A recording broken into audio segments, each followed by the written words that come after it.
The comedy wars are in full effect. On one side, we have Team Rogan out in Austin. They're a bunch of racist, sexist, transphobic, edgy comedians. But then on the other side, we have Team Marin out in LA.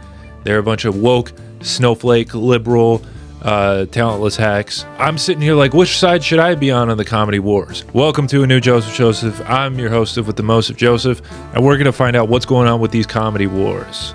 First off, we got the bad boy of comedy himself, Kill Tony. Listen, Tony, he's made careers of so many comedians. William Montgomery, Cam Patterson, David Lucas. William Montgomery, actually, he's known for screaming at audiences.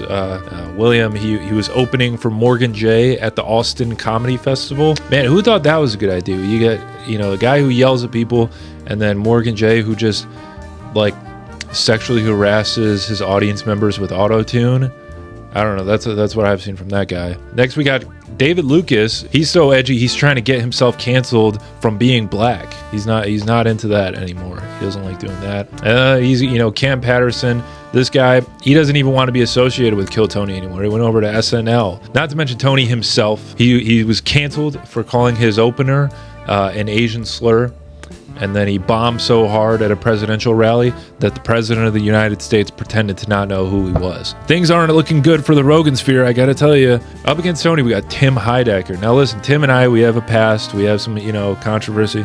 I'm not gonna let that cloud my judgment. I'm strictly unbiased take on Tim Heidecker. Yeah, I think a lot of comedy fans, they'll say that he was funnier before he went woke. You gotta give Tony his props. He's made careers, whereas Tim Heidecker, he's known for getting involved with the networks to make sure people lose their careers forever. A lot of Tim's recent projects involve making fun of the Rogan sphere comedians. Instead of just doing something creative or original, he spends his podcasts criticizing and shitting on other comedians that don't think the same way he does. So, I gotta say, it's pretty even between these two. Let's see, maybe the next matchup, we'll see who comes out on top. We've got one of the newest members of the Rogan sphere. We got Jeff Dye. No one knew who this guy was 3 months ago until he made the decision to go full right-wing conservative comedian. This guy has a beef with Mark Maron, and he won't shut the fuck up and let people forget about it. It's like that he uses that as a credit to get into comedy clubs. He's been getting some shit recently. He started a GoFundMe page. Get a little of this. He started a GoFundMe for his fans to help him be able to afford to leave LA, where he's been harassing female comedians, so he can go move to Austin, so it'll be a bit closer to Joe. Yeah, he claims it was a joke, but then he deleted the page and refunded everybody, so everyone could just sweep it under the rug. We're not letting you get away with that easily, Jeff Dye. Up against Jeff, we have Anthony Jeselnik, the roast, king himself. Edgy edgelord king. He's previously benefited from appearing on Kill Tony and Joe Rogan, but now when he decided it's going to be a better look for his career to start shitting on them publicly, he gets mad and calls out comedians for being offensive hacks, but proudly makes all the punchlines to his jokes about how he's a pedophile. You gotta look in the mirror before you throw a glass. Oh, Brock at a glass. I don't know. Plus, he dated Amy Schumer, so I think that's kind of a point against him overall. Finally, we got the big dog himself, Papa Rogan. He's got the biggest platform in the world, but he still blames the news media for misinformation and lying.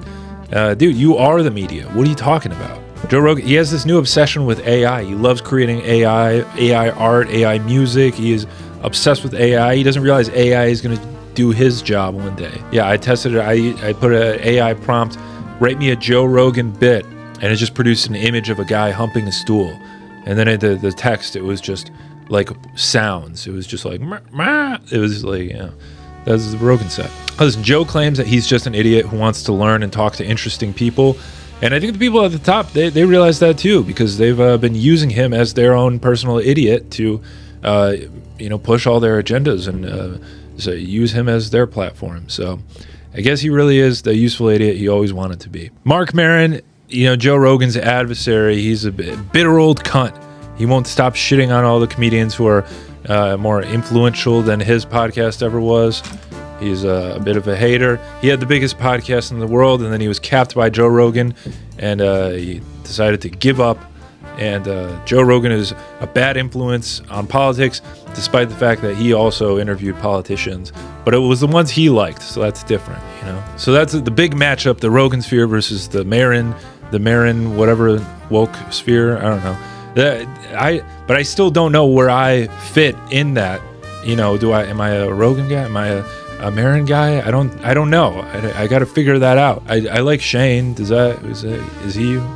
What is he? Shane is a Rogan sphere. Okay, I guess I'm the Rogan sphere. Listen, what do you guys think about the Rogan sphere versus the woke sphere? That's what they're. I don't know. I'm coining that. Yeah, let me know, and I'll see you next time. Big peace.